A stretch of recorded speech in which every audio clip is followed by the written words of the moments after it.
Selamat malam saudara sekalian, mari kita mengawali seminar kita pada malam hari ini dengan doa. Bapa dalam surga, kami minta pimpinan-Mu karena kami percaya bahwa Engkaulah sumber segala hikmat, sumber segala bijaksana. Biarlah kami boleh mendapatkan anugerah daripada-Mu sehingga kami boleh bertumbuh dan kami boleh makin kaya di dalam Tuhan. Kami makin diperlengkapi untuk menjadi terang di dalam dunia, memancarkan terang dari Engkau. Terima kasih ya Tuhan, kami ingin menyambut berkat-Mu dengan sukacita. Dalam nama Tuhan Yesus kami berdoa. Amin. Saudara sekalian, gambaran Tuhan seperti apa yang ada di dalam benak saudara? Ada orang Kristen yang mengasumsikan bahwa Tuhan itu adalah musuh dari kesenangan. Kesenangan akan diberikan oleh Tuhan nanti di surga. Di surga, bukan di sini. Sekarang adalah masanya kita menderita. Sekarang adalah masanya kita susah. Nanti di surga, Tuhan akan memberikan kepada kita kesenangan. Saudara, memang benar bahwa kita di dalam kitab suci harus menderita bagi Kristus. Dan penderitaan di dalam Kristus adalah tanda seorang Kristen yang sejati. Tetapi apakah benar bahwa itu harus didikotomikan dengan kesenangan? Saya sekarang menderita, senangnya tidak sekarang. Senangnya adalah nanti di surga. Bahkan ada pandangan yang mengatakan bahwa Tuhan itu membenci kalau dalam dunia ini ada anak-anaknya yang merasa senang. Kita dipanggil untuk menderita, amin. Kita dipanggil untuk seperti Kristus di dalam dunia ini, ikut ambil bagian dalam penderitaan Kristus, amin. Karena kita ikut Kristus, dunia membenci Kristus, maka dunia membenci kita, karena iman kita pada Kristus, kita harus menghadapi kesulitan, aniaya kalau perlu, itu menjadi bagian yang kita aminkan. Tapi apakah benar? Oh ya, saya menderita, tapi tidak boleh ada kesenangan, karena kesenangan itu nanti di surga. Tuhan gak suka kalau saya senang di dalam dunia ini. Tuhan sukanya melihat anaknya menderita bagi dia. Apalagi kalau misalnya saya ingin mendapatkan kesenangan dari memelihara tanaman mungkin, saya mendapat kesenangan dari berlibur mungkin, saya mendapat kesenangan karena saya mendapatkan uang, lalu kemudian saya membeli barang, lalu saya senang karena itu. Wah, itu berdosa. Kesenangan itu tidak boleh dilepaskan dari doa, ibadah, pujian. Kalau engkau merasa senang dalam dunia, itu pekerjaan setan. Ada orang yang menangis itu. Aduh, kenapa ya anakku kok suka nonton film? Film yang biasa, film yang normal gitu ya. Ada yang sedih, aduh pasanganku kafir, suka mengikuti fashion. Atau ada yang mengatakan, aduh itu teman saya orang Kristen buang-buang waktu saja. Kok dia suka ya pelihara binatang atau memelihara kebunnya dan sebagainya. Saudara, apakah saudara pernah merasa bahwa Tuhan membenci kita kalau kita mengalami kesenangan? Kalau kita memiliki barang-barang yang kita senangi? Kalau kita memiliki teman-teman yang kita senangi? Kalau kita memiliki makanan yang kita senangi? Kalau kita memiliki aktivitas yang kita senangi? Apakah saudara merasa bahwa Tuhan sedang marah pada saudara, sedang benci pada saudara, sedang merasa tersinggung kepada saudara? Dan ingin kalau bisa, kamu tuh susah saja. Saudara, kabar baiknya pada hari ini adalah Tuhan bukan Tuhan yang seperti itu. Tuhan bukan Tuhan seperti itu. Kita sering berpikir bahwa masalah kita adalah dengan pleasure, dengan kesenangan. Pleasure itu dari iblis. Bahkan ada orang yang menggantikan kata pleasure itu dengan kata dosa. Pleasure is equal to sin. Pleasure sama dengan dosa. Jadi saudara, ada orang Kristen yang merasa guilty feeling kalau merasa senang. Mereka merasa bersalah kalau misalnya mencicipi makanan yang enak. Aduh, aku suka banget makanan itu. Wah, berhala gitu ya. Ada orang yang merasa bersalah kalau dia menikmati tidur siang yang enak atau mungkin tidur malam yang cukup. Wah, aku tidur malam banyak sekali, aku sudah bersalah karena aku menikmati semuanya itu. Seolah-olah kesenangan itu bukan bagi orang Kristen. Saudara, dalam Alkitab memang dikatakan bahwa anugerah Tuhan yang membawa kesenangan itu seringkali disimpangkan. Makan anugerah Tuhan yang lain yang baik seringkali didistorsi sehingga membawa manusia jatuh dalam dosa. Saudara-saudara sekalian, memang kesenangan bisa disimpangkan menjadi sarana berdosa. Kesenangan bisa disimpangkan menjadi pintu manusia misalnya menjadi mencintai dunia ini. Dan akhirnya karena kesenangan, dia terpikat oleh kesenangan, dia cinta dunia, dia menjadikan Allah sebagai musuhnya. Ada ayat-ayat dalam Alkitab, ada peringatan-peringatan itu. Misalnya ada peringatan seperti Lot yang lebih memilih Sodom dibandingkan dengan tinggal di tanah perjanjian. Abraham memegang perintah Tuhan, memegang firman Tuhan, memegang janji Tuhan. Tetapi Lot dikatakan wayar karena dia melihat. Dan dia melihat betapa indahnya, betapa menyenangkannya. Lalu kemudian dia terpikat oleh semuanya itu. Dan kemudian akhirnya dia meninggalkan janji Tuhan tersebut. Dia lebih memilih tinggal di Sodom. Satu peringatan, saudara. Sesuatu yang menyenangkan, sesuatu yang membuat diri nikmat. Akhirnya menjadi tempat di mana akhirnya dia meninggalkan yang lebih baik. Tinggal bersama Abraham, tinggal di tempat janji Tuhan. Peringatan berikutnya misalnya dalam kehidupan Salomo, bukan? Tuhan sudah memerintahkan Salomo, semua raja-raja di Israel jangan punya banyak istri, jangan ambil kuda dari Mesir, jangan bikin yang megah-megah dan sebagainya. Dan semua itu dilanggar oleh Salomo. Salomo punya istri yang demikian banyak, punya gundik yang demikian banyak, dan dia jatuh kepada cinta akan kenikmatan. Dia punya kuda yang hebat-hebat, dia bikin istana yang demikian megah, bahkan lebih lama bikinnya dari bait Allah, saudara. Akhirnya dia jauh dari Tuhan. Akan ingin punya harta. Bujang Elisa. Akhirnya dia mengkhianati tuannya. Tuannya sudah bilang, saya tidak mau hartamu Naaman. Aku mau kasih. Enggak, aku enggak mau. Lalu kemudian bujangnya datang menipu. Elisa bilang, dia sekarang mau terima. Pak Naaman bisa tolong berikan kepada saya. Lalu diberikan kepada dia. Karena itu akhirnya dia dihukum. Karena cinta akan kenikmatan. Akhirnya menjadi pintu, dia akhirnya jatuh ke dalam dosa, akhirnya dibuang oleh Tuhan. Saudara sekalian, Alkitab mencatat peringatan-peringatan itu. Kenikmatan, kesenangan bisa menjadi sesuatu yang berbahaya, membuat orang jatuh dalam dosa. Namun demikian, kalau kita melihat itu adalah penyimpangan anugerah, kesenangan disimpangkan, tapi ada juga cara penyimpangan yang kelihatan lebih rohani. Tapi tetap berbahaya. Apa itu penyimpangan kesenangan yang kelihatannya tidak berbahaya, tapi tetap berbahaya itu, saudara? Yaitu adalah kalau kita merasa takut akan kesenangan. Kalau kesenangan itu sebuah anugerah dari Tuhan bagi kita, dan kita takut pada kesenangan, kita tidak mau menerima kesenangan, kita membuang semua kesenangan, kita juga tidak mengapresiasi berkat dari Tuhan. Kita juga menyimpangkan kesenangan itu dengan cara yang berbeda. Ada orang yang menyimpangkan itu menjadi bagian akhirnya terjerat oleh pola-pola yang melawan Tuhan, tetapi kita juga melawan Tuhan. Kita tidak mau menerima pemberian Tuhan, kita tidak mengapresiasi kebaikan Tuhan. Saudara sekalian, hal-hal tersebut tidak boleh kita lakukan. Kita percaya ada distorsi dalam anugerah Tuhan yang begitu indah, yaitu kesenangan. Tetapi bukan karena kesenangan itu berbahaya, maka kita membuang semua kesenangan. Itu sama saja, misalnya, ada sesuatu yang misalnya memang berbahaya, lalu kita buang semuanya. Wah, gawat sekali saudara sekalian.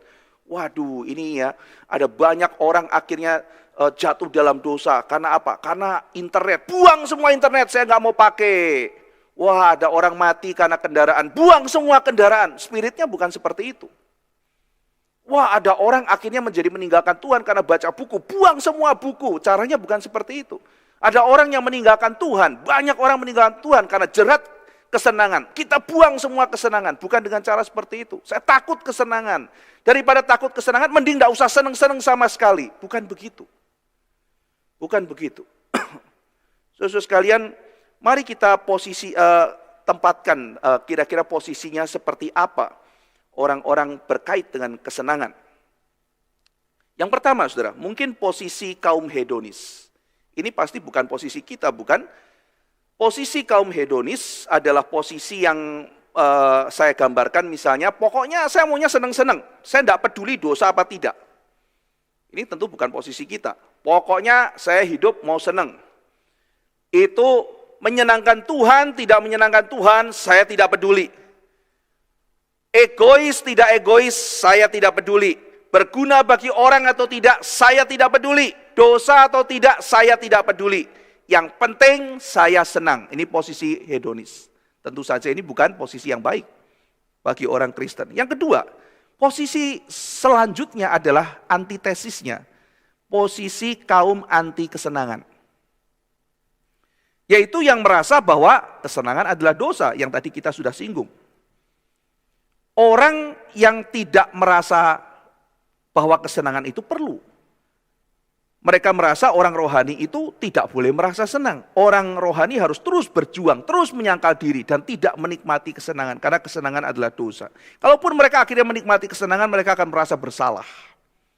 Ini posisi yang kedua. Posisi yang ketiga, yang memandang bahwa kesenangan adalah sesuatu yang berbahaya, tapi juga sebuah kesempatan.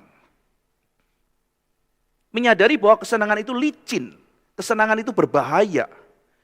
Karena dalam dunia yang berdosa, kesenangan bisa menghancurkan.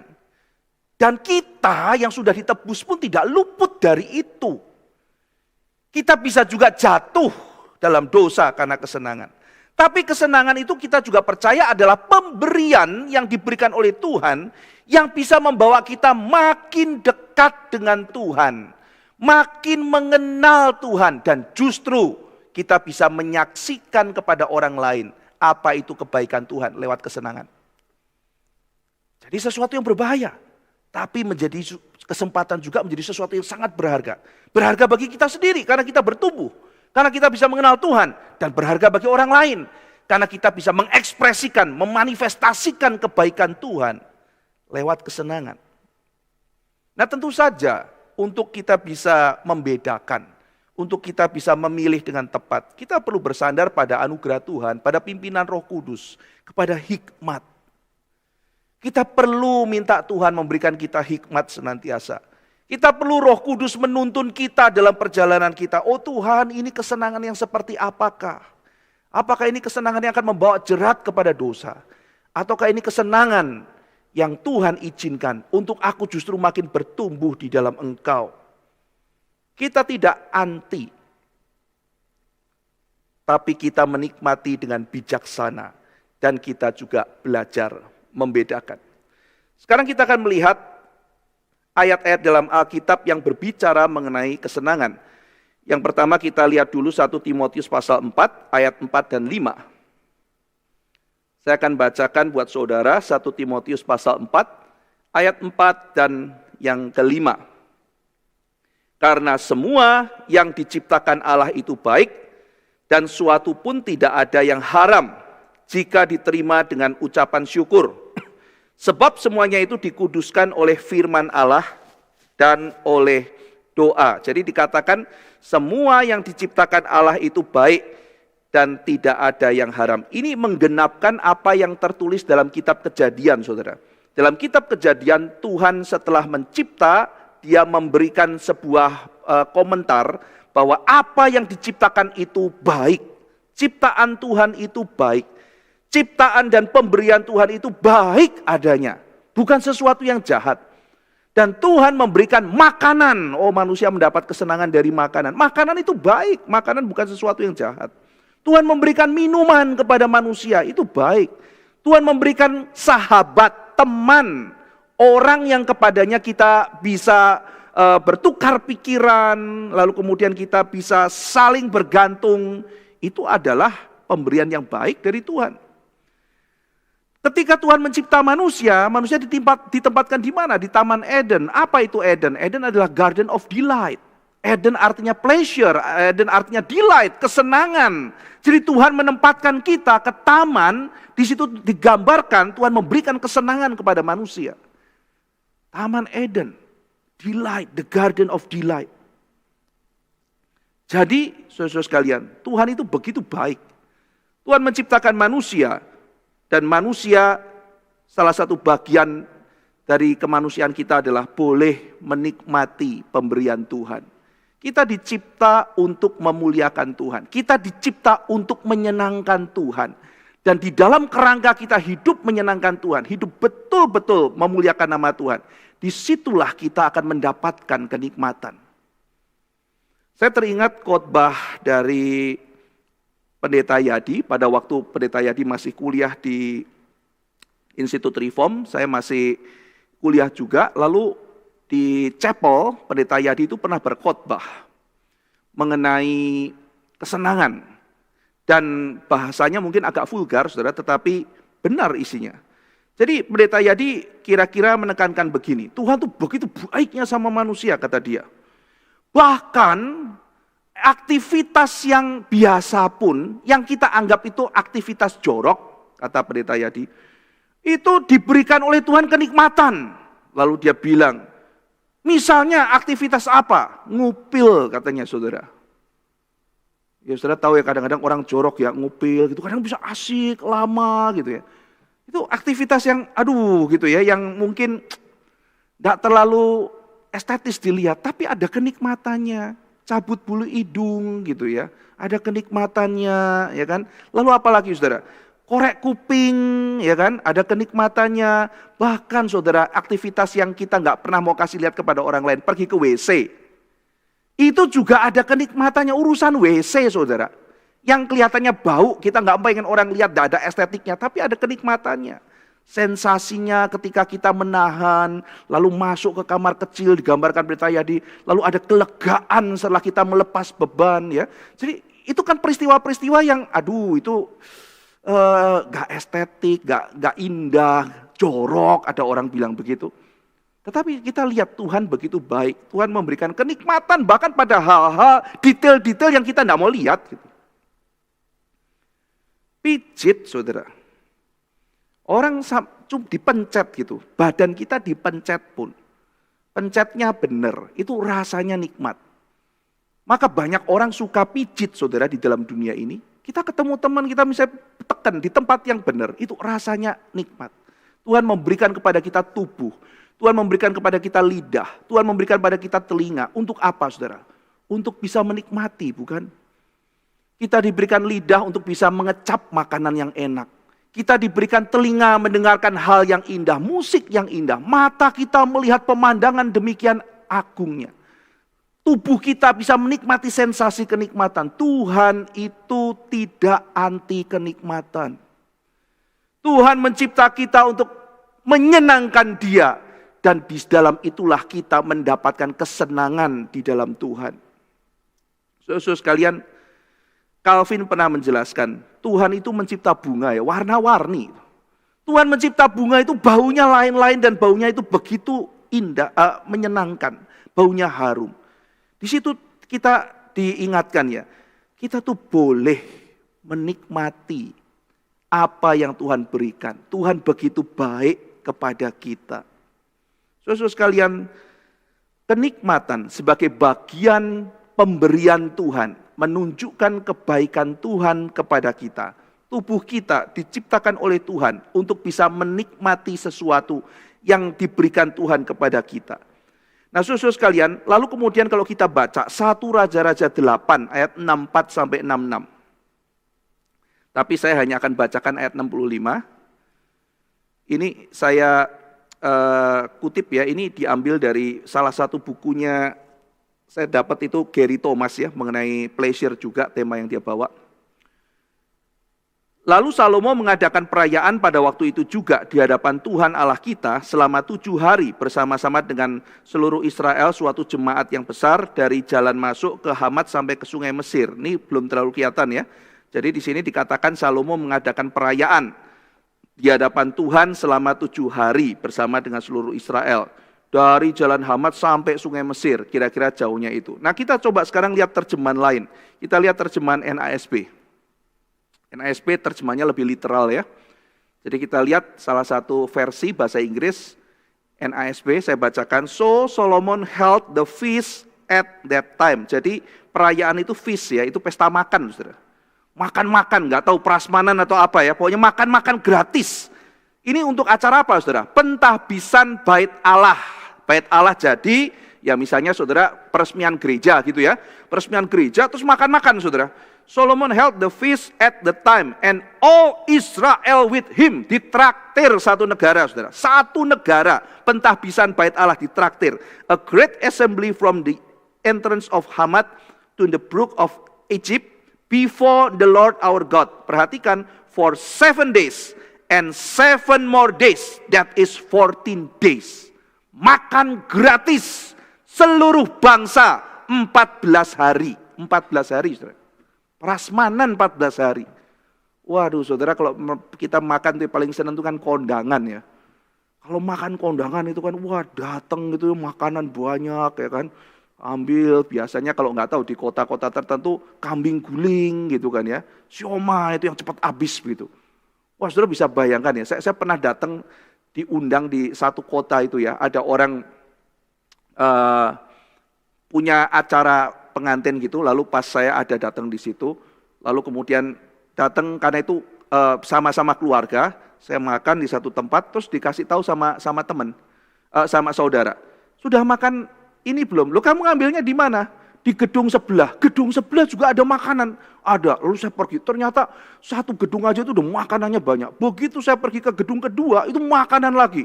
Jadi kalau ini makanan Indonesia, ini makanan misalnya barat atau apa gitu ya. Wah, saya kemudian ambil banyak sekali makanan, jenisnya semuanya beda. Lalu makan di gedung kedua, ada lagi saudara yang datang. So, saya tanya, itu makanan di mana? Loh, kamu belum ke sana. Kemana? Ke gedung ke sebelah, gedung ketiga, saudara. Masih ada lagi, saya udah nggak kuat. Wah, nggak bisa makan lagi. Tapi saya jalan pergi ke gedung ketiga, makanannya masih banyak lagi, jenisnya berbeda. Wah, saya mau membayangkan ya, wih ini ya, ini 3 gedung makanan semua, begitu banyak jenisnya macam-macam.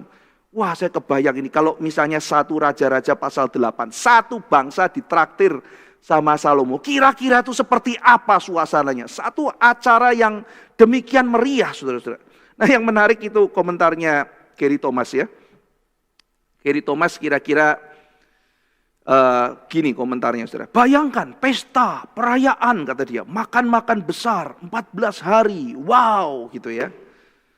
Kalau itu dilakukan di gereja saudara, kata dia, mungkin jangankan 14 hari, menit ke-40 sudah banyak yang guilty feeling, kata dia. Sudah banyak yang guilty feeling. Saudara sekalian, kita lihat di dalam kitab suci, perayaan bukan sesuatu yang dilarang. Perayaan mengungkapkan rasa syukur, mengungkapkan kesenangan. Tentu saja kita mungkin perlu pikirkan ya, perayaan seperti apa yang pantas untuk kita, untuk situasi kondisi di zaman kita. Tentu kita perlu hikmat di situ. Tetapi merayakan sesuatu itu bukan sesuatu yang salah. Oh, ada perayaan ulang tahun. Boleh nggak merayakan ulang tahun? Kita ajak teman untuk makan, keluarga untuk makan. Jangan, itu seneng. Ya, enggak boleh, enggak baik itu. Itu sesuatu yang tidak melawan apa di dalam kitab suci. Merayakan, karena perayaan juga bisa satu ucapan syukur, satu kegembiraan, satu terima kasih kepada Tuhan. Saya mau bersyukur kepada Tuhan, saya mau berterima kasih kepada Tuhan, saya merayakan. Saudara sekalian, Salomo di dalam pentahbisan bait Allah, dia merayakan. Ayo seluruh bangsa, kita bersuka. Ini nanti menjadi ciri, saudara ya. Ketika bait Allah kedua nanti dibangun, lalu kemudian temboknya selesai dibangun, kota Yerusalem mau diisi. Nanti di zaman Nehemia kita lihat apa yang terjadi. Perintah ini sama keluar lagi. Saudara sekalian, coba kita lihat Nehemia 8 ayat 10. Nehemia 8 ayat 10. Lalu berkatalah ia, Nehemia, kepada mereka, pergilah kamu, makanlah sedap-sedapan, minumlah minuman manis, kirimlah sebagian pada mereka yang tidak sedia apa-apa. Nah ini ya, ada keseimbangan antara kamu pergilah makan, minum, ya, makan yang enak, minum yang enak, tapi jangan lupa ada orang yang tidak bisa makan minum. Nah ini kita lihat keseimbangannya ya, kita tetap memikirkan yang lain, tetapi kita juga boleh mendapatkan kesenangan. Karena ini adalah kudus. Karena hari ini adalah kudus. bagi Tuhan kita. Ini hari kudus. Jangan bersusah hati, jangan sedih. Ini kamu jangan bersusah hati, ini hari penting. Sebab sukacita karena Tuhan itulah perlindunganmu. Ini ketika tembok selesai dibangun. Ketika mereka sudah mendapatkan kembali firman Tuhan. Ketika mereka sudah bertobat kembali kepada Tuhan. Maka ada seruan, mari kita bersukacita. Jangan kau sedih, Tuhan sudah kembali. Tuhan akan memberkati engkau. Makanlah, minumlah. Ingat orang lain yang gak bisa makan, gak bisa minum. Ayo kita bersukacita, jangan sedih hatimu hari ini. Saudara-saudara sekalian, Tuhan Yesus mengajarkan penyangkalan diri. Sangkal diri, pikul salib, ikut aku.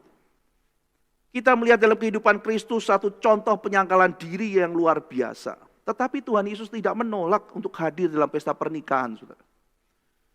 Dia hadir dalam pesta pernikahan. Bahkan ketika anggurnya habis, Tuhan Yesus memberikan anggur yang terbaik. Lambang sukacita diberikan kepada mereka. Tuhan Yesus adalah Tuhan yang memberikan sukacita dalam pesta itu. Ia memberikan kesenangan di dalam pesta itu. Tuhan Yesus dicatat dia makan, dia minum. Tuhan Yesus dicatat menyanyi. Tuhan Yesus dicatat bergembira dan melompat. Dia bergembira, dia senang, saudara. Saudara-saudara sekalian, Tuhan Yesus juga menerima pemberian yang mahal, jubah ungu, tanpa menjadi materialistis. Tuhan Yesus mungkin dikasih siapa kita tidak tahu, tidak catat dalam Alkitab, tapi dia pakai jubah ungu. Itu bukan karena Tuhan Yesus bekerja lalu kemudian itu kemungkinan diberi oleh orang. Satu jubah ungu yang mahal. Tapi dia bukan seorang yang materialistis. Saudara-saudara sekalian, kita melihat keseimbangan di dalam diri Kristus. Yang menyangkal diri, yang melayani Tuhan, yang berani berkorban. Tetapi juga tidak anti kepada kesenangan. Dia ada di tengah-tengah murid-muridnya. Dia makan dan minum bersama-sama. Dan dia juga memberikan anggur kepada sebuah pesta yang kekurangan. Saudara, kalau di dalam perumpamaan anak yang hilang dalam Lukas pasal 15, ketika anak yang hilang itu pulang, disambut dengan apa, saudara? Disambut dengan musik dan tari-tarian, sesuatu yang menyenangkan. Rejoicing, dancing, playing, celebrating, singing, laughing. Itu semuanya sesuatu hal yang menyenangkan, saudara. Musik, tari-tarian, perayaan, mari kita pesta, kata papanya. Jangan pesta, aku di sini tidak pernah dikasih pesta. Orang dosa pulang dikasih pesta, itu komentar anak sulung. Saudara. Kesenangan bukan sesuatu yang dilarang oleh Tuhan. J.I. Packer, saudara, seorang penulis rohani, seorang yang dikenal sangat disiplin. Tetapi dia juga menikmati momen-momen yang menyenangkan, membaca novel misteri, saudara. Itu hobinya dia. Jadi kita melihat ya, dua-dua dikerjakan, sangkal diri, berani menderita buat Kristus. Tidak pentingkan diri sendiri. Tetapi dia tidak anti kesenangan. Dia punya momen kesenangan bagi hidupnya. Yaitu apa? Bagi J.I. Packer membaca novel, saudara. Karl Barth, seorang yang menyangkal diri dalam studi, tapi juga menikmati musik Mozart-nya. Dia senang mendengarkan musik. Dan Tuhan tidak anti itu, bukan? Oh, kamu harusnya banyak disiplin, banyak tulis. Jangan banyak dengar musik Mozart, itu menyenangkan buat kamu. Tidak demikian, saudara. Tuhan tidak anti kesenangan. Calvin, Yohanes Calvin, saudara. Kalau kita melihat pergulatan Calvin, lalu kemudian perjuangan pelayanannya, tidak mungkin kita akan mengatakan, oh Calvin tidak menyangkal diri. Tidak bisa, saudara. Calvin menyangkal diri demikian luar biasa. Bahkan musuh-musuhnya pada waktu itu juga harus mengakui keteladanan Calvin dalam pelayanan luar biasa, menyangkal diri. Bahkan dalam sakit tetap melayani Tuhan. Calvin orang seperti itu, saudara. Tapi saudara juga mungkin tahu bahwa Calvin itu suka berkumpul sama teman-temannya. Suka diskusi, suka ngobrol sama teman-temannya, saudara. Bagi Calvin itulah kesenangan dia ketika dia kumpul ya, kemudian ya kalau orang zaman sekarang tuh ngopi-ngopi gitu, mungkin zaman dulu itu wine gitu ya. Zaman dulu kalau ngumpul ya ngopi, ngobrol, diskusi sama teman, lalu main olahraga bareng sama teman, itu yang dilakukan oleh dia, saudara. berdiskusi, makan, minum, ngobrol. Itu Calvin, saudara. Luther, saudara, kita semua tahu, dia orang menyangkal diri juga. Menyangkal diri, orang yang berani berkorban, pertaruhkan nyawa bagi Tuhan. Ada banyak kisah kita mendengar keteladanan dari Luther. Tapi Luther itu juga penggemar minuman, bukan saudara? Ya, zaman itu secara sosial banyak orang minum bir. Ada sejarahnya ya saudara, kenapa orang itu zaman itu minum bir. Tapi bir di zaman itu bukan konotasi kepada kemabukan dan sebagainya. Dan istri Luther itu jago membuat bir. Dan dalam surat-suratnya ketika dia bicara kangen, dia sering bilang, aku kangen kamu, kangen bir buatanmu gitu ya. Dan Luther juga suka kumpul-kumpul bareng keluarga, nyanyi bersama, main musik. Saudara lihat ya, betapa indahnya kehidupan itu. Ketika orang-orang juga mengalami kesenangan, Luther kesenangan bersama keluarganya, kesenangan menikmati hidangan yang disajikan oleh istrinya. Calvin yang kerja keras tapi juga menikmati kebersamaan bersama dengan teman-temannya, dengan komunitasnya dia. Lalu kemudian misalnya Karl Barth dengan musik Mozartnya, lalu J.I. Packer dengan novel misterinya. Dua-dua tidak dibuang, saudara. Menyangkal diri dan menikmati yang Tuhan berikan. Nah, saudara sekalian, fondasi dunia ini bukan suffering. Itu misalnya filsuf seperti Schopenhauer mengatakan ya bahwa dunia ini ya penderitaan. Fondasinya realitas itu suffering. Strukturnya itu suffering. Jadi kita harus realistis bahwa semuanya itu menderita. Kalau orang itu senang ya cuma sesaat, nanti balik lagi kepada penderitaan. Itu strukturnya begitu. Jadi realistis sajalah. Kalau kita itu senang cuma sementara, karena toh akhirnya kamu akan menderita. Kalau kamu menikah pun nanti ujungnya ya kelihatan senang di awal, nanti pun akan penderitaan, karena pernikahan itu seringkali dibalut kemunafikan, kata dia. Cinta itu enggak ada, kata dia. Yang ada cuma keinginan manusia untuk melanggengkan hidupnya saja. Saudara, apakah hidup Kristen kita mau seperti itu? Penderitaan, hidup ini isinya cuma tugas, tanggung jawab, itu semua penting, saudara. Hidup ini ada tugas, hidup ini adalah kewajiban. Tapi kalau hidup cuma susah, menderita, kewajiban, tugas, tanggung jawab, itu cuma separuh dari apa yang dikatakan Alkitab, saudara. Celaka kita kalau kita cuma hanya akhirnya melihat separuh, tidak melihat bagian yang lain. Kita tidak melihat bahwa dunia ini ditopang oleh anugerah Tuhan, meskipun dunia ini berdosa, tapi Tuhan aktif bekerja.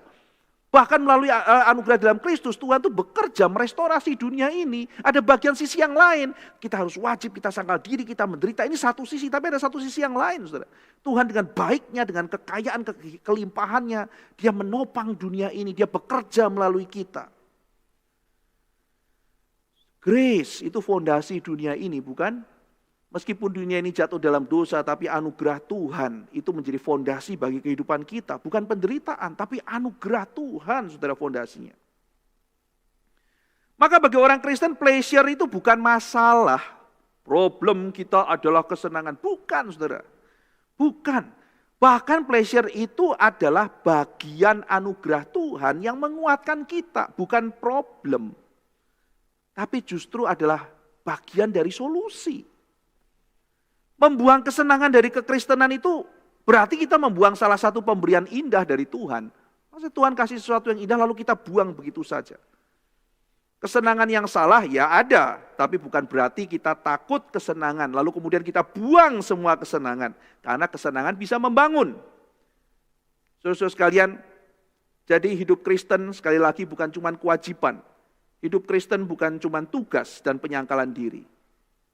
Seorang bernama Nicholas Wolterstorff mengatakan, hidup Kristen itu sebuah undangan, invitation. Undangan untuk menikmati makan bersama dengan Tuhan. Dan yang namanya undangan itu bukan undangan kerja bakti, saudara. Undangan makan, itu undangan untuk sama-sama senang.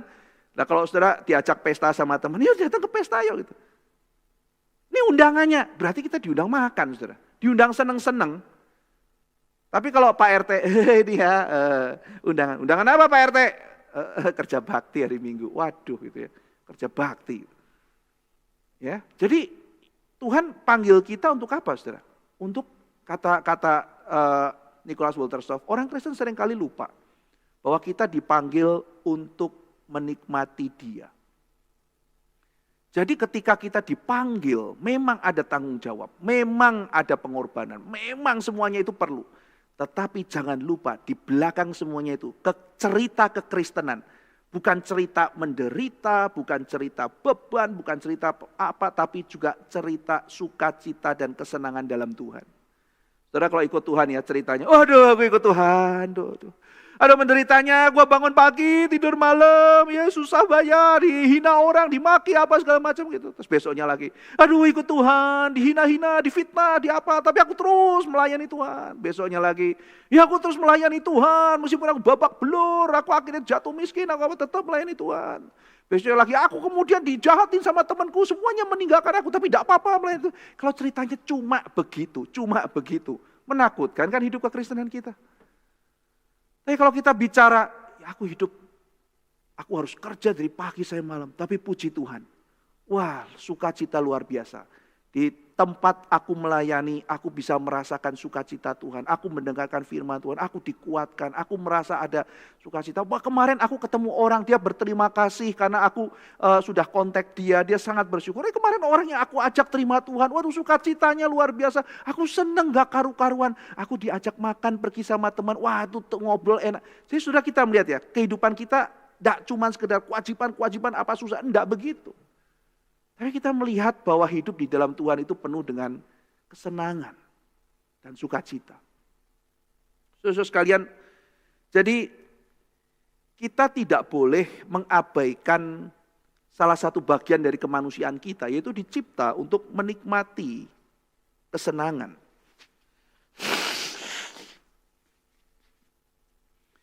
Kita perlu untuk jujur dan terbuka bahwa kita sebagai manusia itu diciptakan untuk menikmati kesenangan. Memang begitu. Badan kita, tubuh kita, mata kita, dan sebagainya kita dicipta untuk menikmati kesenangan. Mengingkari itu sama sekali berarti mengingkari Tuhan menciptakan kita seperti itu. Saudara sekalian, Paulus berjuang melawan sekelompok orang yang mengatakan, tidak boleh makan ini, tidak boleh makan itu, tidak boleh senang, tidak boleh apa. Paulus mengatakan bukan begitu. Bahkan dalam kitab Korintus ketika ada sekelompok orang yang menganggap seks itu sesuatu yang tidak baik, Paulus menentang, tidak begitu. Justru ketika suami istri ada seks yang baik, menjadi kekuatan untuk membuat orang tidak jatuh dalam perzinahan. Maka kehadiran Tuhan itu kita syukuri, kita nikmati. Saudara sekalian, kita kalau misalnya belajar musik ya, misalnya saudara belajar flute, belajar suling gitu ya. Apakah saudara belajar flute hanya sekedar untuk melatih supaya nafas kita sehat? Tentu saja tidak, bukan saudara? Apakah saudara main piano untuk melatih kekuatan jari? Atau sekedar supaya bisa mengiringi di gereja? Atau mau perform di mana? Kan enggak saudara. Ada satu faktor yang penting juga, Anda menikmati musik. Anda menikmati musik. Bukan cuma sekedar disuruh latihan piano. Terpaksa latihan piano. Tetapi karena mau menikmati musik. Kesenangan saudara. Dan nanti yang bertahan lama adalah mereka yang menikmati musik. Aku disuruh olahraga dengan aku suka main basket. Beda saudara. Kalau cuma disuruh wajib atau apa, lama-lama juga begitu ada kesempatan jebol saudara. Tapi kalau saya juga suka main basket, saya menikmati, saya enjoy, saya seneng, saya nikmat main basket. Wah itu saudara-saudara sekalian, mau digoda ada main bola ya dia main basket, dia memang udah seneng di situ kok. Kehidupan kekristenan kita juga begitu. Wajib ini apa segala macam. Waduh saudara-saudara sekalian, kita menjadi rentan terhadap godaan justru. Tapi ketika kita menikmati anugerah Tuhan, kita puas di dalam Tuhan. Mau digoda juga enggak perlu. Kayak keluarga kayak Luther, luar biasa penuh dengan kebahagiaan, kesenangan dan sebagainya. Dia sama anak-anaknya, sama istrinya rukun dan sebagainya. Dia senang sekali di keluarga itu. Saudara lihat lukisan-lukisan tentang keluarga Luther ya. Bagaimana mereka main musik dan sebagainya. Lihat biografinya Katharina von Bora dan sebagainya. Lihat kehidupan keluarganya mereka. Nah kalau misalnya ada orang yang goda Luther selingkuh, ya Luther dengan gampangnya mengatakan buat apa gitu. Buat apa gitu. Saya udah demikian kuat, kokoh keluarga saya. Buat apa lagi, saya tidak butuh benar-benar gitu. Setelah kita melihat ya bagaimana kenikmatan justru bisa menjadi sesuatu yang penting untuk kita kokoh melawan dosa dalam dunia. Saudara, Tuhan tidak anti kesenangan. Tuhan tidak marah melihat kita mengalami kesenangan. Kecuali kita jatuh dalam kesenangan yang berdosa, yang membuat kita jauh dari Tuhan. Nah sekarang apa kaitan kesenangan saya dan kesenangan Tuhan? Kesenangan saya, kesenangan Tuhan, di mana? Nah saudara, satu contoh yang saya baca juga dari tulisan Gary Thomas ya, satu contoh yang bagus. Sekarang saya coba utarakan dalam contoh saya sendiri. Misalnya ya, ketika kita mau belikan hadiah buat anak kita gitu. Jadi, saudara misalnya mau kasih sepeda buat anak saudara. Apa yang saudara inginkan ketika misalnya saudara membelikan sepeda buat anak saudara? Tentu saudara sudah nggak sabar, pengen melihat anak Anda senang main sepeda. Iya kan? Saudara bisa bayangkan waktu dia, aduh senengnya papa, mama terima kasih aku dibeliin sepeda. Aduh papa mama baik banget, aku tambah cinta sama mama papa. Misalnya seperti itu. Wah kita udah gak sabar lihat dia kiter-kiter lapangan, seneng sekali naik sepedanya. Lalu kemudian dia bilang, aduh thank you, aku seneng banget, aku seneng sama sepeda ini. Thank you mama papa, baiknya luar biasa dan sebagainya. Kesenangan anak itu adalah kesenangan kita. Kita keluar uang banyak ketika beli sepeda. Tujuannya apa saudara? Tujuannya kita senang bukan? Senangnya dengan cara apa saudara? Dengan melihat anak kita senang. Justru kalau anak kita nggak senang, kita juga nggak ikut senang saudara. Coba saya belikan sepeda lalu kasih ke anak saya. Lalu anak saya bilang, papa kamu cukup pak nggak perlu sepeda. Loh papa udah beli buat kamu. Aku merasa nggak layak pak naik sepeda. Sudah aku tahu tapi aku kasih kamu sepeda. Papa, ini berhala. Aku nanti lebih cinta sepeda dari cinta papa. Sudah pakai sepedanya. Gak mau, aku gak layak, aku simpen di gudang saja. Kita malah bingung, aduh anakku kamu kenapa gitu. Udah papa udah kasih sepeda, aku gak layak. Sepeda ini bisa menjauhkan aku darimu papa. Ya aku kasih kamu nih sepeda pakai. Enggak. Ini menakutkan, ini mengerikan, ini sumber dosa. Saudara bisa bayangkan, kalau kita anti kesenangan seperti itu. Tapi pada waktu kita menerima, kita berterima kasih. Dan melihat sepeda mengingatkan kita kepada yang memberikan sepeda. Maka disitulah kesenangan itu menjadi kesenangan Tuhan. Agustinus mengatakan, ketika orang diberikan sesuatu oleh Tuhan, maka ketika orang itu mendapatkan sesuatu itu, ya harusnya dia ingat Tuhan. Agustinus memberikan perumpamaan begini saudara. Tuhan sebagai mempelai pria kasih cincin kepada pasangannya gereja mempelai wanita. Lalu kemudian ketika dia terima cincinnya bagus, dia senang banget, dia lihat cincin itu.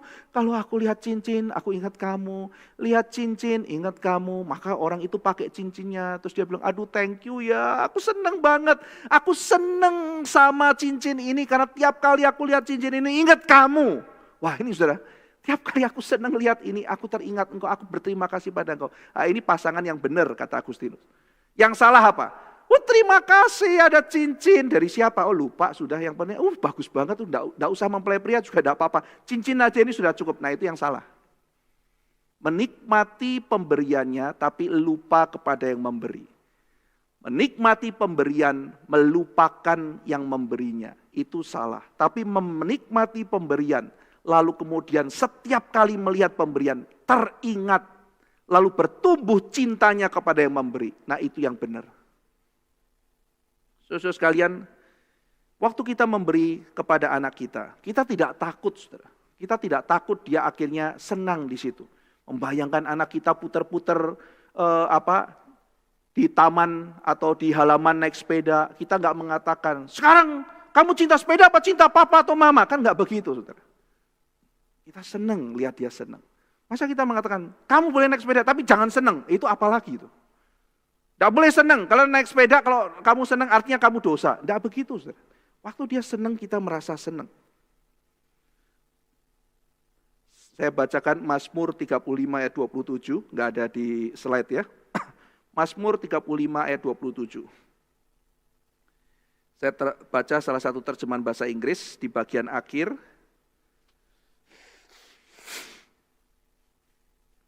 the Lord be exalted.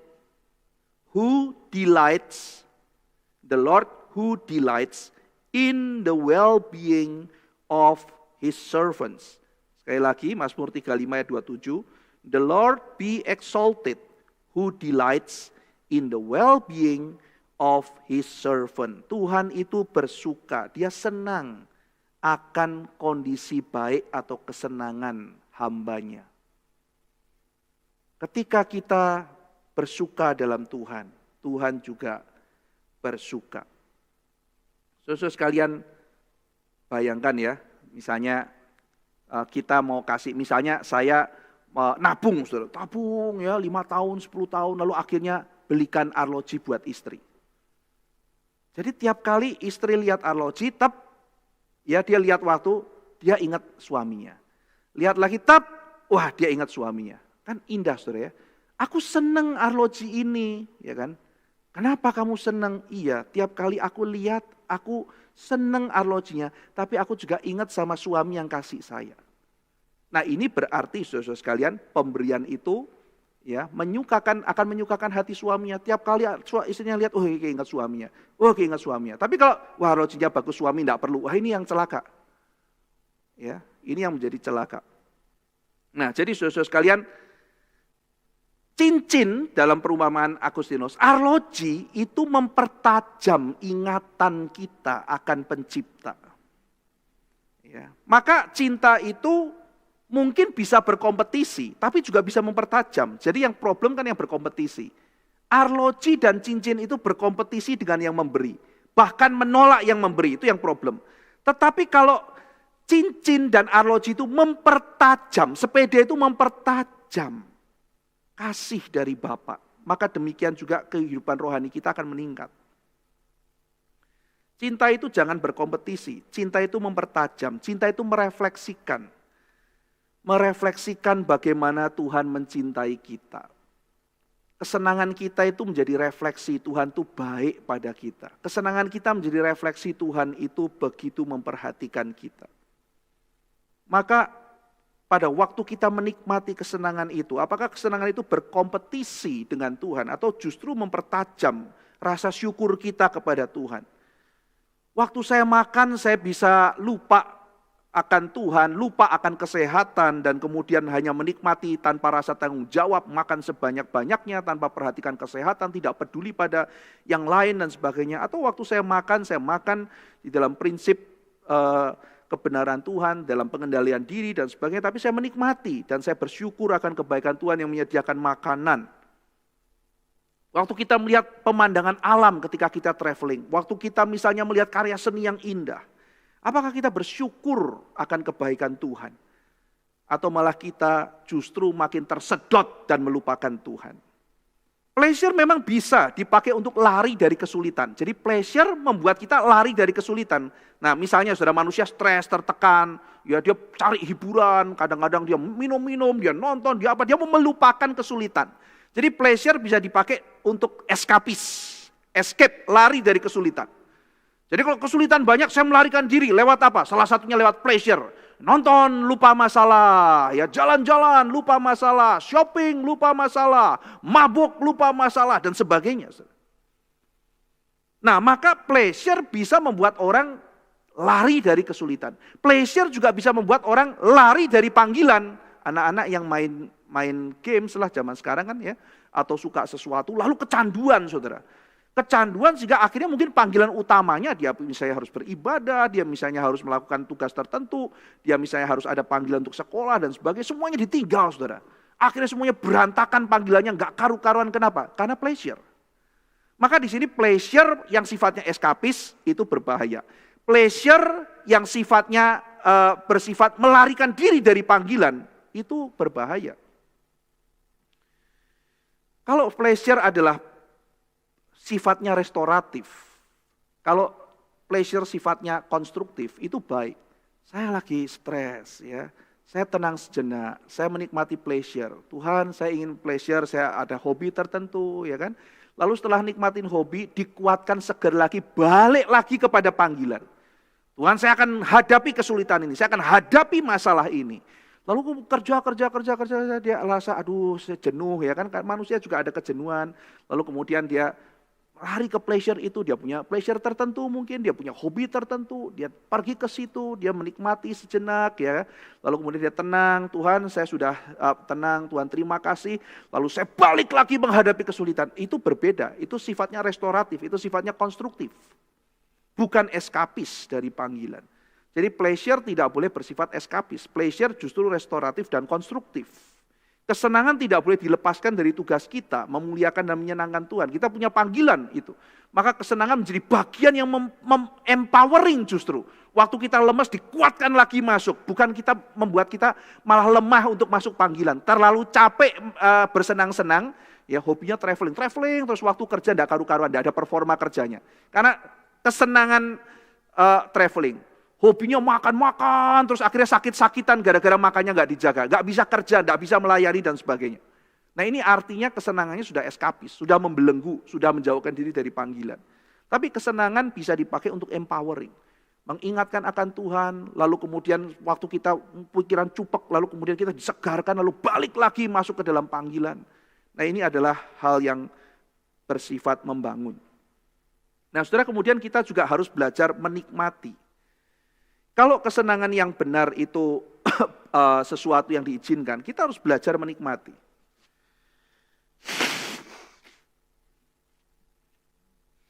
Bagaimana menikmati kesenangan yang tidak berdosa? Kita sudah buang image Tuhan yang suka bahwa kita harus menderita, tidak boleh senang, kita sudah buang itu.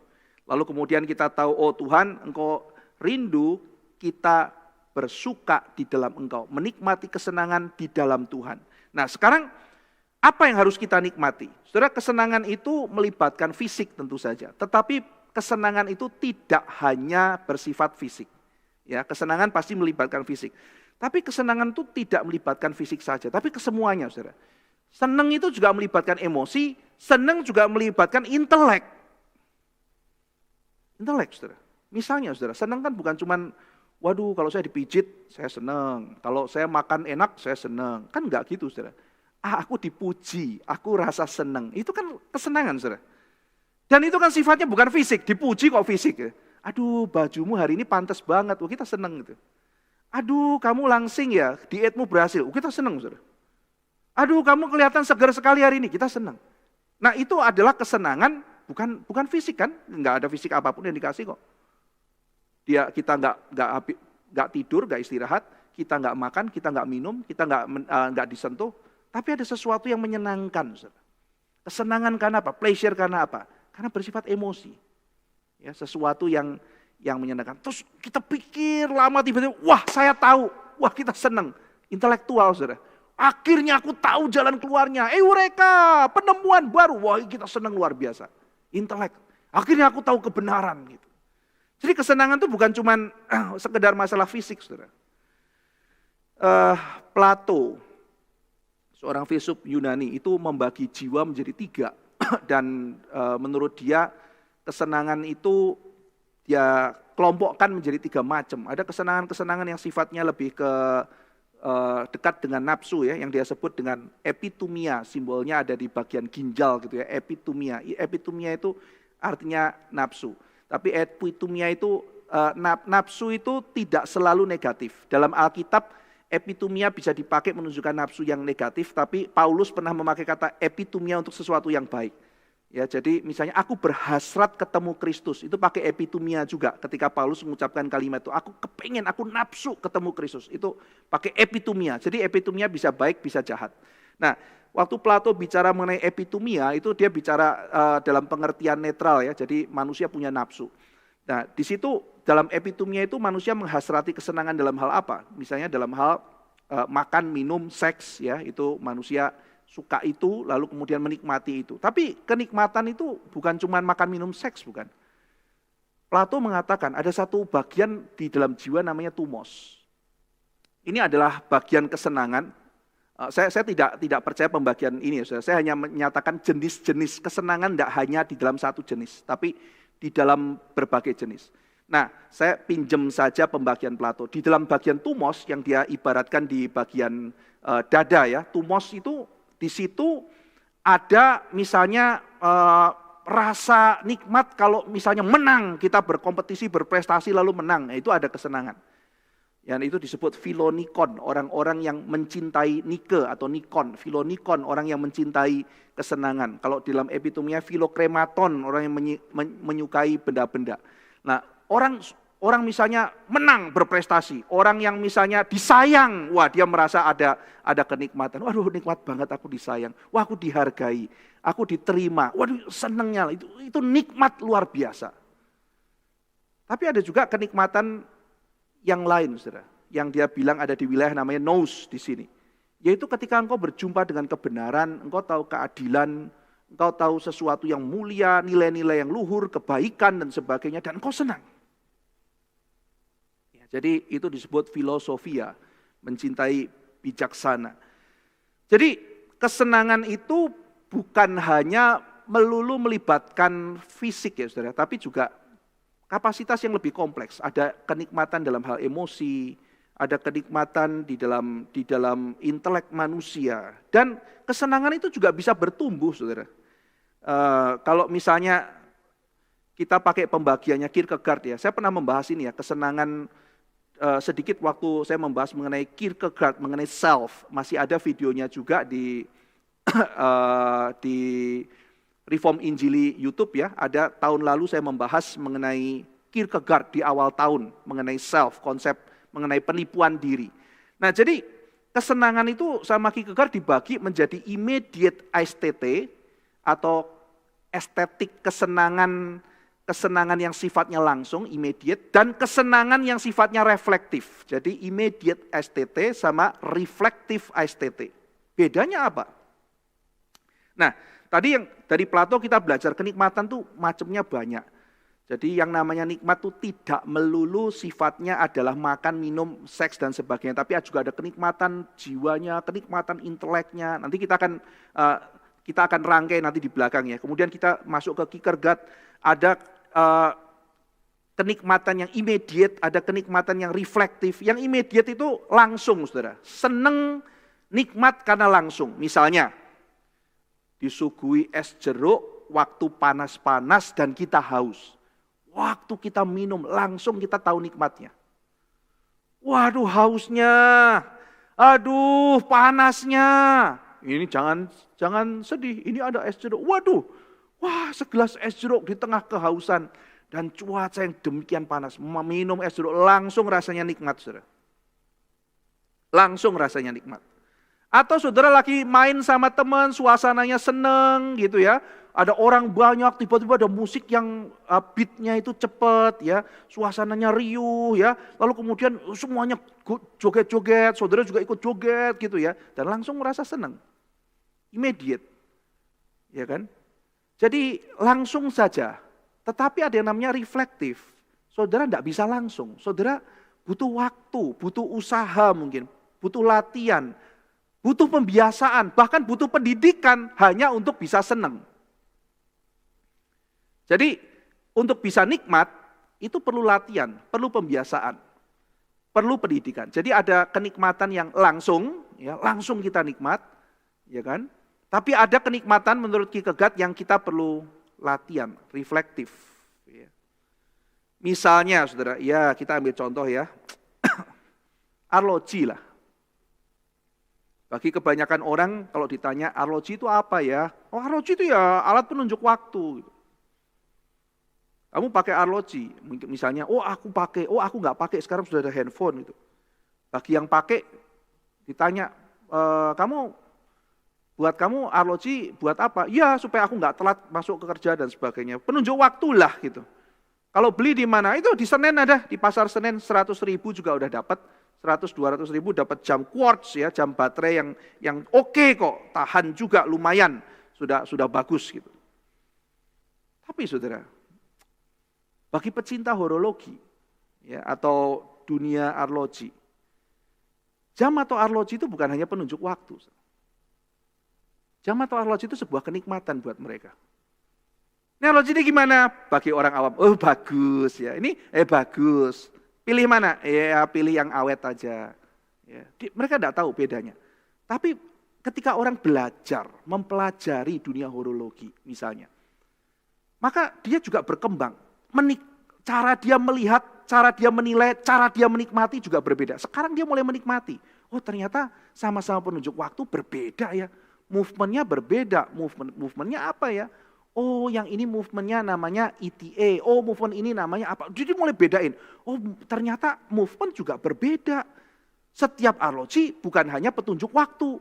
Tetapi akhirnya menjadi sebuah karya seni, saudara. Mereka mengapresiasi itu.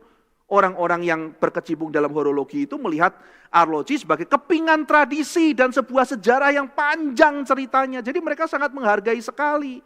Mereka menikmati sekali. Waktu itu kenikmatan buat mereka melihat, menatap, ya kan. Lalu kemudian ada orang yang putar, lalu dengerin setiap pagi. Itu kenikmatan buat mereka yang mungkin orang tertentu tidak bisa ngerti apa bagusnya gitu. Setiap arloji menyimpan kisahnya sendiri. Mereka menikmati. Ada kisah panjang dalam benda tersebut. Misalnya saudara, ada seorang Perancis ya. Ada seorang Perancis di dalam masa Perang Dunia Pertama. Dia tuh sangat tertarik sekali dengan dunia militer. Lalu dia itu mau ikut perang. Tapi karena dia sakit atau apa gitu, dia nggak boleh ikut perang. Saudaranya ikut perang, dia nggak bisa. Lalu dia sangat tertarik sekali sama dunia militer ya. Dan dia sangat tertarik sebuah tank. Tank Perancis yang terkenal namanya Renault. Wah dia sangat tertarik sama tank Renault yang waktu itu dalam Perang Dunia Pertama dipakai di bagian barat ya, dipakai di pertahanan di bagian barat. Lalu pada tahun 1917 dia membuat sketsa tank Renault dan dia gambar itu tampak atasnya tank Renault. Lalu setelah dia gambar itu, lalu kemudian dia punya inspirasi. Kenapa saya nggak bikin ini menjadi desain arloji ya? Lalu kemudian tampak atas tank Renault itu dikembangkan menjadi desain arloji yang sangat kontroversial di zaman itu. Zaman sekarang sih sudah biasa, tapi zaman itu sangat menakjubkan. Desainer itu namanya Louis Cartier, orang yang sangat tertarik pada tank itu. Lalu dia menciptakan arloji ikonik yang namanya Cartier Tank, karena inspirasinya dari tank. Jadi dia bikin Cartier Tank. Lalu Cartier Tank itu dipersembahkan kepada apa, saudara? Seorang jenderal Amerika namanya John Pershing. Ya, saudara, Amerika punya tank ya, namanya tank Pershing, dari nama John Pershing ini. Wah, dikasih sama John Pershing. Wah, John Pershing dikasih. Ini apa ini? Ini adalah Cartier Tank. Tank. Ini seperti dunia militer. Wah, saudara, lalu kemudian dalam perkembangannya Cartier Tank dipengaruhi oleh Bauhaus dari Jerman, oleh Kubisme dari Perancis, De Stijl dari Belanda. Dan itu semuanya masuk sejarah panjang selama puluhan tahun itu masuk ke dalam sebuah arloji. Dipakai oleh Lady Di, diserahkan kepada anaknya, diberikan pada istrinya, sekarang diberikan pada anaknya, cucunya Lady Di. Dipakai oleh Muhammad Ali, dipakai oleh orang-orang terkenal lainnya. Jadi di dalam sebuah benda ada sejarah yang panjang. Dan orang ketika belajar menikmati hal itu. Ketika dia lihat, wah dia nikmatin. Kamu ngapain sih cuman kayak begitu? Dalam pikirannya dia, wah sejarah yang panjang. Ini kenikmatan buat saya. Jadi ada kenikmatan yang langsung, ada kenikmatan yang perlu pembiasan dan perlu belajar. Perlu belajar. Orang Indonesia ini kan kebanyakan suka ngopi ya saudara. Kalau saudara pergi ke Aceh, saya sempat pergi ke Aceh, satu yang mengagumkan saya adalah di Aceh itu banyak sekali warung kopi, saudara. Dan enak-enak kopinya. Itu kopi warung-warung gitu ya. Zaman itu harganya 4.000, 5.000, nggak tahu sekarang berapa. 4.000, 5.000, enaknya luar biasa. Waduh itu satu pengalaman ya ketika berkunjung ke Aceh itu ya. Banyak sekali kedai kopi, lalu kemudian murah-murah dan di situ orang berkumpul, orang ngobrol, makan gorengan ya, makan snack, lalu minum kopi yang enak gitu. Ya banyak orang Indonesia suka minum kopi. Kalau ditanya, ya enak aja, seneng gitu. Tapi saudara, mungkin mereka akan heran ya, melihat ada sekelompok orang yang beda loh menangani kopi. Mereka juga menikmati, tapi kenikmatannya lain. Mereka tuh bisa punya kayak laboratorium untuk meracik kopi. Dan itu tidak kalah seriusnya loh, mereka membangun itu dengan misalnya seorang mau punya laboratorium sains misalnya kayak begitu ya, satu laboratorium sains sederhana, itu mereka nggak kalah seriusnya loh. Mereka bisa punya alat-alat yang mahalnya luar biasa untuk meracik kopi. Dan mereka belajar loh, saudara, mereka belajar bayar mahal untuk bisa memahami dunia itu. Kalau saudara ketemu sama orang-orang itu, mereka ngobrolnya itu kopi apa ya? Kopi ya enak. Enak tuh apa? Mereka kan ngomong fragrance-nya gimana ya? Fragrance, aromanya seperti apa ya? Acidity-nya kopi ini bagaimana ya? Flavor-nya bagaimana ya? Flavor-nya tuh flowery, fruity, herby, nutty, caramelly, chocolatey. Ya. Lalu bodinya bagaimana ya? Body kopinya itu light atau weight? Aftertaste-nya setelah minum bagaimana? Itu bisa kompleks sekali, saudara. Nikmat itu bisa beda-beda. Karena nikmat bukan cuma urusan masalah menyentuh ke lidah. Tapi ini sudah urusan macam-macam, termasuk knowledge, sejarah, kompleksitas, culture, dan sebagainya. Maka mungkin saya seorang penikmat kopi ini ya, sebagai orang Indonesia banyak lainnya ya penikmat amatir lah, ya minum-minum. Tapi mungkin bagi orang tertentu, saudara, menikmati kopi itu berbeda dengan apa yang saya nikmati. Sangat berbeda. Ya, saya punya teman yang sangat serius sekali juga, ya. Teman-teman sekitar saya itu kalau misalnya pergi kemana-mana sampai mesti bawa penggiling kopi sendiri, saudara. Mereka nggak mau, itu cara gilingnya mesti bagaimana, itu semua sesuatu yang mereka pelajari itu. Dan mungkin waktu kita dikasih, kita minum, apa bedanya? Kita nggak ngerti, saudara. Karena kita nggak ngerti, nggak mempelajari hal itu. Ada kesenangan yang harus dipelajari dulu, harus dibiasakan dulu, baru kita bisa menikmatinya. Kenikmatan itu muncul. Ada yang langsung memang. Misalnya, saudara, orang Surabaya itu rata-rata mungkin suka makan petis, ya kan? Banyak dijual di mana-mana. Rujak cingur, gitu ya. Orang Surabaya makan, saya juga bisa makan gitu ya. Rujak cingur, tapi sudah bayangkan ya, Ratu Elizabeth kalau datang ke Indonesia dijamu rujak cingur sama Pak Jokowi misalnya. Kayak apa itu ya? Terus tanya, what is this? Cingur ya. Hah? Cingur gitu ya. Terus dia lihat item-item petis gitu ya. Bau apa begitu. Belum tentu loh Ratu Elizabeth bisa makan. Karena enggak kebiasa. Orang Jawa Timur enak makan petis. Di daerah saya di Jawa Tengah, ada satu makanan namanya jembret, saudara. Kalau orang daerah saya makan jembret itu biasa aja. Tapi kalau orang luar daerah ada yang bilang, makanan apa ini? Bau kentut gitu. Hah, bau kentut gitu. Harum-harum aja gitu ya. Jadi ada orang yang mengatakan ini makanan yang bau kentut, kok dimakan gitu. Tapi buat orang daerah saya itu, jembret tuh makanan enak gitu. Jarang saudara saya menjumpai gitu. Ya mungkin karena bau kentut itu gitu katanya gitu. Kami dari orang dari daerah sana nggak merasa, karena terbiasa. Seleranya itu sudah kebentuk. Nah ini masalah makanan, saudara. Masalah nikmat. Masalah lidah aja perlu pembiasaan. Ada yang perlu latihan, ada yang perlu pengetahuan. Maka menikmati kesenangan, saudara, itu kompleks ternyata ya, nggak sederhana yang kita pikir. Gitu. Kita boleh menikmati, kita boleh mendapatkan kesenangan. Tetapi kita belajar sesuatu, saudara. Kesenangan itu ternyata bisa dipelajari dan kesenangan itu banyak macam. Jadi misalnya begini nih, saudara.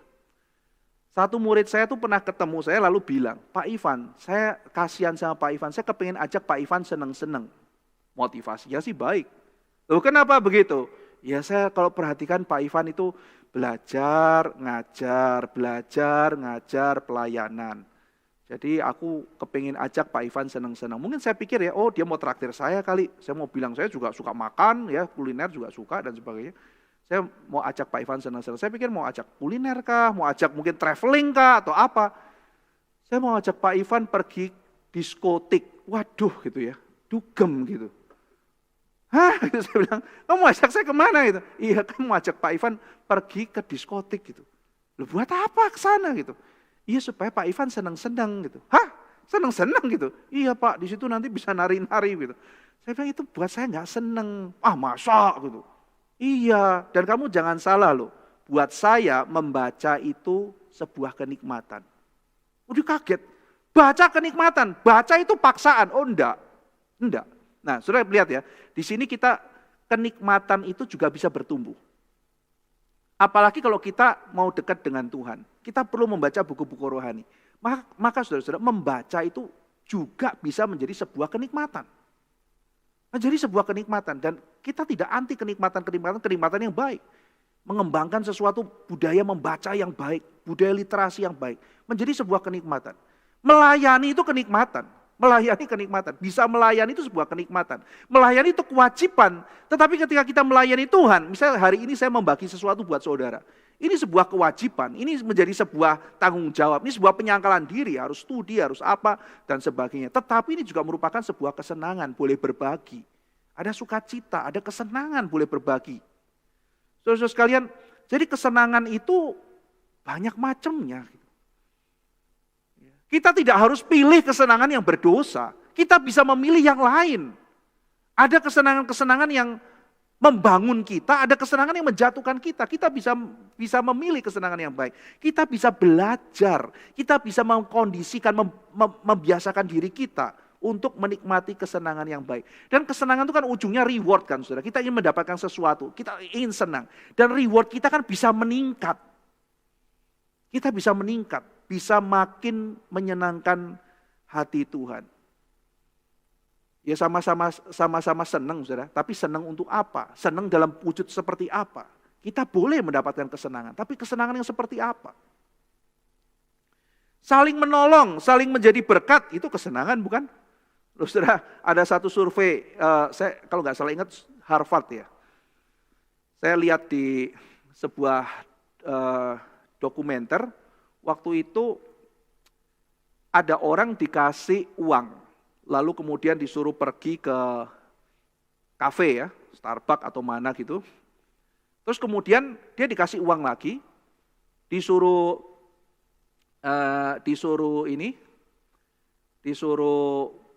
pergi ke kafe, tapi suruh traktir teman. Dia suruh traktir teman.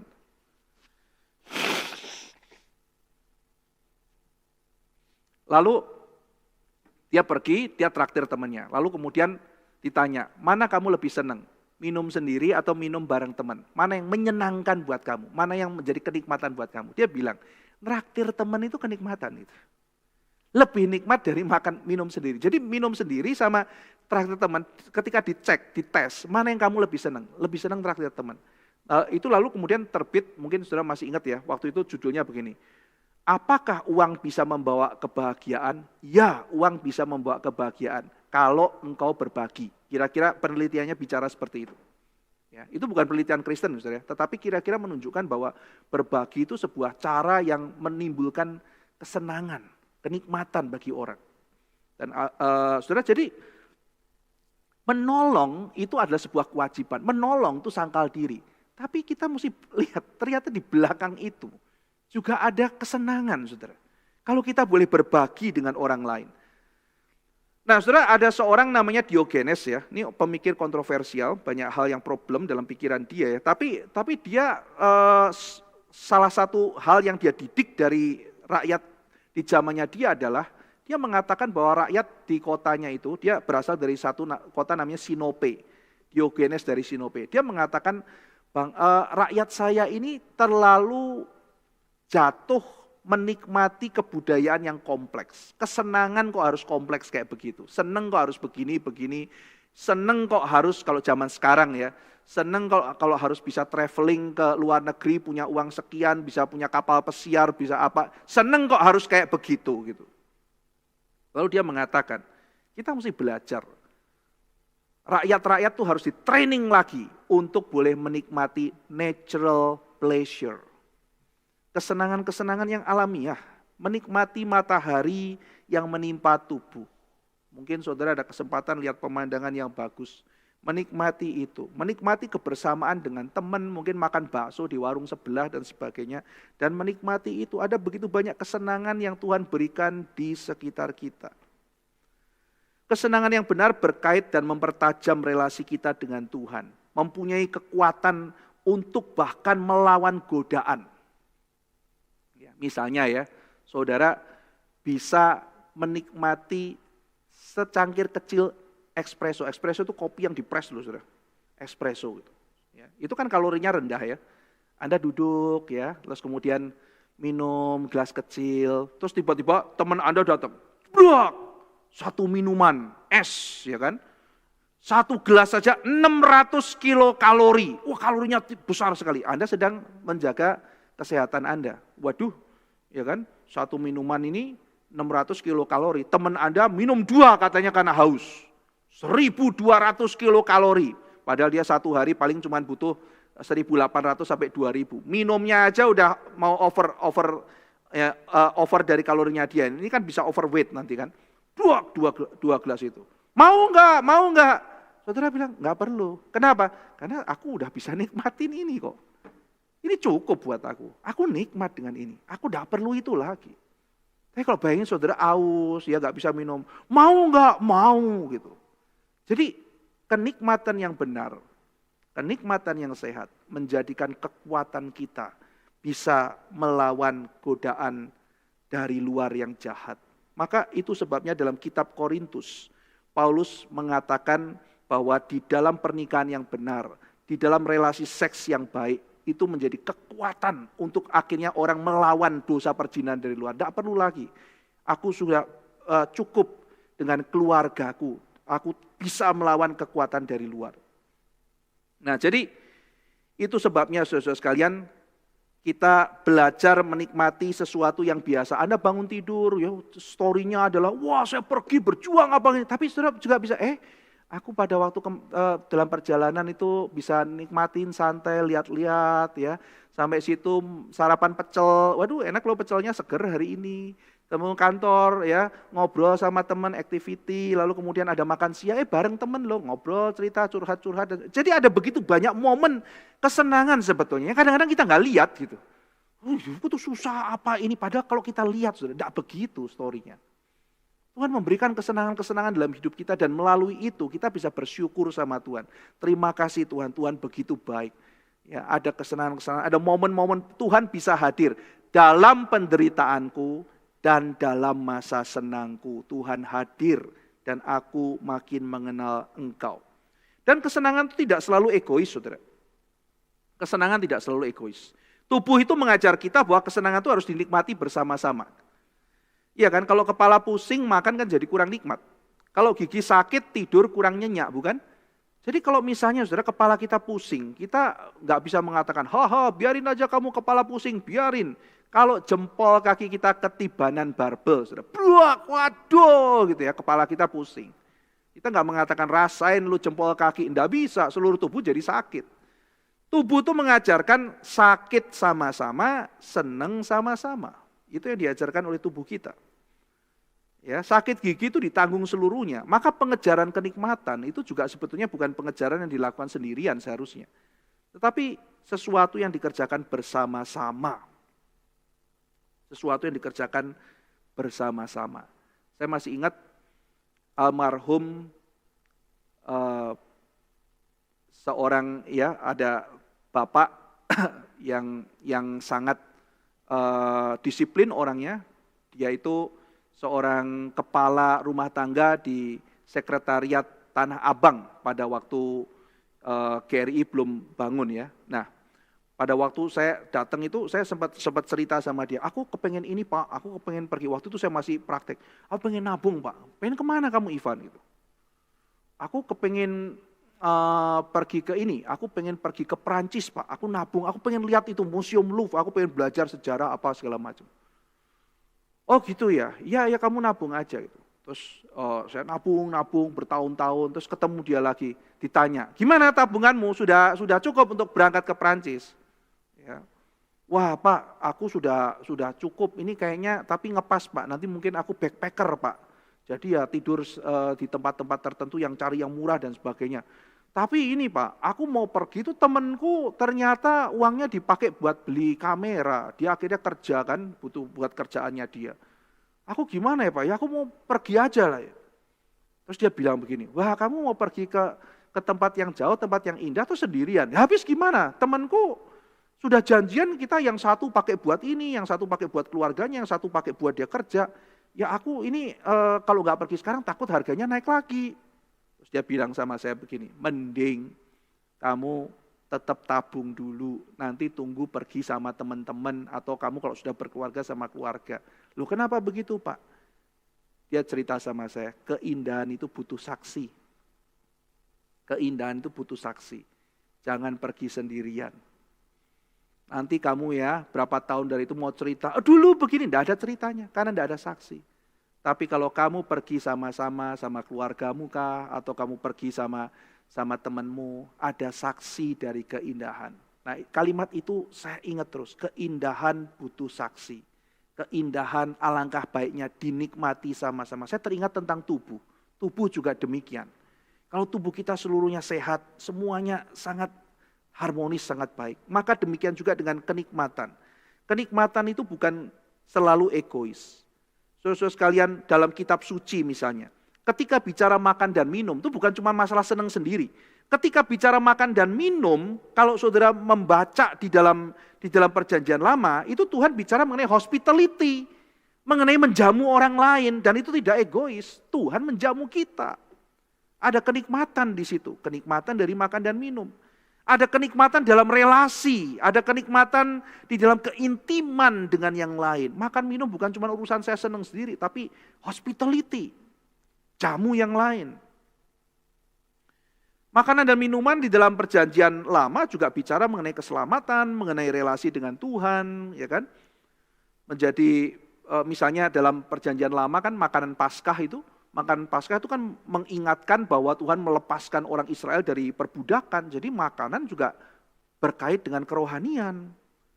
Ya kan? Saudara, tanah perjanjian itu lambangnya apa? Tanah yang berlimpah susu dan madu. Ya, makanan minuman mengingatkan akan kerajaan Allah, akan tempat perhentian dari Allah. Tanah yang limpah susu dan madu.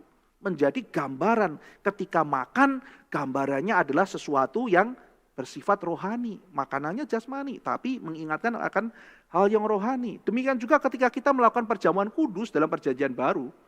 Perjamuan kudus itu makan dan minum, mengingatkan kita akan makan minum bersama Kristus, mengingatkan bahwa kita ditebus oleh Kristus, kematian Kristus dari kayu salib membawa kita menjadi satu dengan Kristus, dimasukkan menjadi anggota gereja dan sebagainya.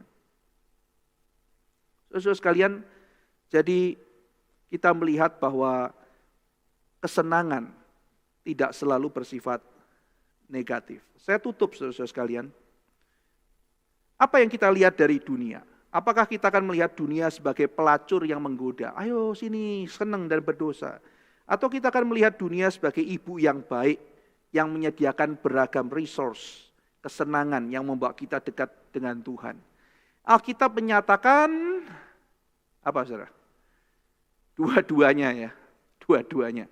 Satu sisi kita bisa melihat ada godaan dari kesenangan. Seperti seorang yang menggoda dan akhirnya mau menjatuhkan. Pelacur yang menggoda. Tapi satu sisi kita melihat bahwa kesenangan juga seperti ibu yang baik. Menyediakan resource untuk kita makin bertumbuh. Pleasure kalau dilepaskan dari Tuhan. Eskapis, adiktif, reduktif, berbahaya. Eskapis lari dari kenyataan. Adiktif terus nyandu, tidak bisa melepas. Reduktif akhirnya menyempit. Tadi saya sudah membuka kesenangan itu ternyata luas. Tapi disempitkan, senang cuman karena ini. Tidak bisa senang yang lain. Nah itu sifatnya berarti reduktif. Pokoknya namanya senang harus lewat ini. Kesenangan lain tidak bisa terima. Diajari kesenangan lain tidak mau. Pokoknya senang adalah lewat ini. Itu namanya reduktif.